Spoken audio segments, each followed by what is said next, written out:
ભારત પ્રાચીન કાળથી જ આયુર્વેદનું ઘર રહ્યું છે, જે અસાધ્ય રોગો સામે પ્રકૃતિના ખોળામાં અનેક જડીબુટીઓ છુપાયેલી છે.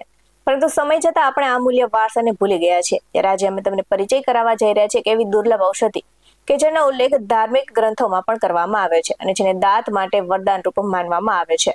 તો આ ઔષધિનું નામ છે વજ્રદંતી અને કહેવાય છે કે જો આ છોડનો નિયમિત ઉપયોગ કરવામાં આવે તો 100 વર્ષ સુધી દાંતમાં કોઈ બીમારી આવતી નથી અને માત્ર દાંત જ નહીં પરંતુ ડાયાબિટીસ અને ઘણા બધા રોગોમાં તે અક્ષર ઇલાજ સાબિત થાય છે. ચાલો જાણીએ. નમસ્કાર દર્શક મિત્રો, BS9 ન્યૂઝમાં આપની સાથે હું છું નેહા પટેલ. દાંતનો દુખાવો, પેઢામાંથી લોહી નીકળવું કે પછી પાયોરિયા જેવી સમસ્યાઓ આજે સામાન્ય બની ગઈ છે. તો આપણે મોંઘા ટૂથપેસ્ટ પાછળ હજારો રૂપિયા ખર્ચે છીએ, પણ આપણા પૂર્વજો પાસે આનો સચોટ ઇલાજ હતો અને છે વજ્રદંતી. તો ઉત્તરાખંડની પવિત્ર મહેશ્વરી ઘાટીમાં જોવા મળતો આ છોડ હવે ખૂબ જ ઓછા સંખ્યામાં બચ્યો છે.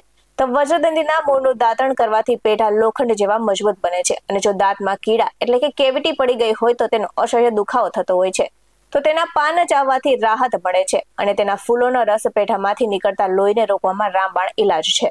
તો વજ્રદંતીના પાનનો ઉપયોગ ગુમડા મટાડવા માટે અનોખી રીતે થાય છે અને પાનને સીધું ગરમ કરીને બાંધવાથી ગુમડું પાકીને ફૂટી જાય છે, જ્યારે પાન ઊંધું બાંધવાથી ગુમડું અંદરથી સુકાઈ જાય છે.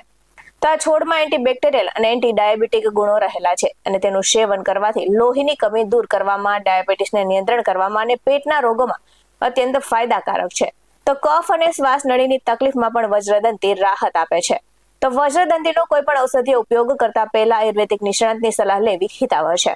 આવા જ વધુ અહેવાલ સાથે ફરી મળતા રહીશું. તમે અમારી યુટ્યુબ ચેનલને સબસ્ક્રાઇબ કરવાનું, અમને ફેસબુક અને ઇન્સ્ટાગ્રામ પર ફોલો કરવાનું ભૂલશો નહીં. બાકી નવી અપડેટ્સ મેળવવા માટે જોતા રહો BS9 ન્યૂઝ.